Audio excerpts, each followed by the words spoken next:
This is Optimal Finance Daily, episode 1218, Worth versus Worth It, Stretching Out the Family Van, by Pascale with GrumpusMaximus.com. And I'm Dan. I'm here every single day reading to you from some of the best personal finance blogs on the planet. Thanks so much for listening in today. Hope your week has been great and that you're having a happy Friday. And I've got a post today from guest writer Pascale on Grumpus Maximus's site. And hey, if you didn't know, we give away books on Instagram pretty frequently, so if you're not following us there, you can find us at Old Podcast. But for now, let's get to today's post as we optimize your life. Worth versus Worth It, Stretching Out the Family Van, by Pascale with GrumpusMaximus.com. So what's the scenario?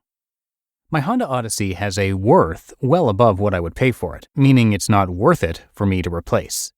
We've had two vans, a 2000 Dodge Caravan and a 2010 Honda Odyssey. With 171,000 miles, the Odyssey is due to be replaced. Oil is slowly leaking into the engine and one of the automatic doors malfunctioned. It's wearing out. But on the other hand, this old van is supposedly worth about $10,000, which means replacing it with something better would cost more. It leaves me with the following dilemma. Buy a $15,000 van I don't want and soon won't need that may have problems like I have now, or buy a perfectly good car for much less but is just too small at the moment. Using the worth versus worth it theme Grumpus has taught us, the van apparently has a market worth well above what I would want to pay for it, and that means it's not worth it for me to replace while it runs. And so we run with the following plan. Every other month, the van's check engine light comes on, and when it switches gears, the vehicle shudders, so I bring it to my mechanic. He gets the oil out of the engine, switches out the spark plugs, adds a quart, and charges me $30. 2 months later, we do something similar, but with an oil change. And that's it. Repeat until it dies or needs a repair that I deem too much to pay. The alternative would be to replace the engine for $5,000, which might be a great plan, but not one I plan to execute. My oldest daughter is about to purchase her own vehicle and will soon be off to college. After much discussion, she has decided to forego the facet of my Kids on Fire plan where she does a year of full-time service before community college. She's an adult, so must make her own decisions. As such, she's looking forward to working again and has decided it would be worth it to jump into a 4-year school even if she has to pay for it. Will I still need a van? When considering upcoming trips I want my oldest to be a part of, the truth is that if I need a van, I can just rent one. Even if I paid $100 a day, which I wouldn't, it would be much cheaper than buying one. So yes, I may need a van here and there, but no, I do not need to own one.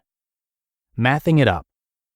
As the dudes at Millennial Revolution say, you gotta math that up. So here's some simple math. A used van I don't want would cost $15,000. A new engine in the current van I don't wish to replace would cost $5,000. I can find a very nice car, like a Honda Civic, that I'd rather have for $8,000. The insurance on the car would be cheaper. Replacing tires and at least some of the other parts would also be more affordable. But the significant savings comes with daily use. A 2010 Odyssey gets 17 miles per gallon in the city and 25 miles per gallon on the highway. A 2015 Civic earns 31 mpg in the city, 41 highway.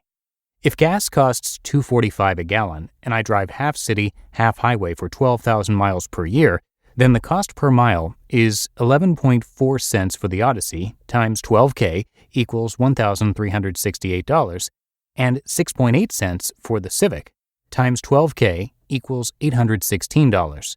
In fuel costs, I'd pay $562 more to drive a vehicle I don't want, while paying another $180 for the above-noted maintenance for the oil leak. Not to mention purchasing more expensive tires when they need replacing in a couple years. On top of this, it's more expensive to service a van at a car wash. Calculating the break-even. Since I answered the first question, why get rid of the van, let's move on to the next. When do you break even on buying an $8,000 Civic compared to replacing the engine? Break-even point? Day zero. I can sell the van for at least $3,000 to a fortunate family in a private sale, and that means that the Civic costs about the same as the new engine. There will be sales tax, for which New York's is exorbitant, but it's a small price to pay for such an upgrade and can also be accounted for by selling the van for $4,000 or finding a Civic for $7,200. Wrapping this up. After quarantine ends, we're taking a road trip to Niagara Falls.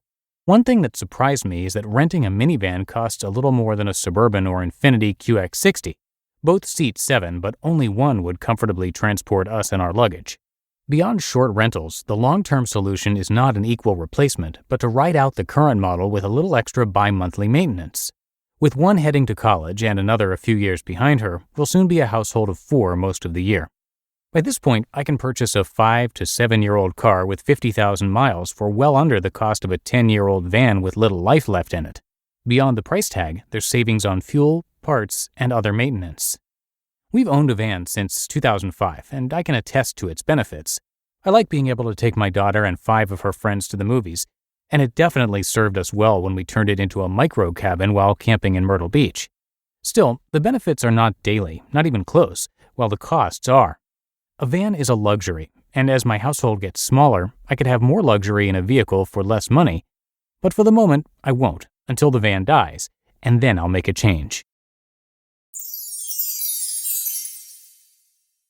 You just listened to the post titled Worth vs. Worth It, Stretching Out the Family Van by Chris Pascale with GrumpusMaximus.com. And thanks to Chris for letting us read his post. He's an author, accountant, and professor from Long Island, and his first book, War Poems, A Marine's Tour 2003 to 2008, can be found at your local library or purchased at Barnes & Noble, Amazon, or Books A Million. And that'll do it for today. Have a great day and a great start to your weekend, too. Thanks so much for listening, as always, and I'll be back with you tomorrow, where your optimal life awaits.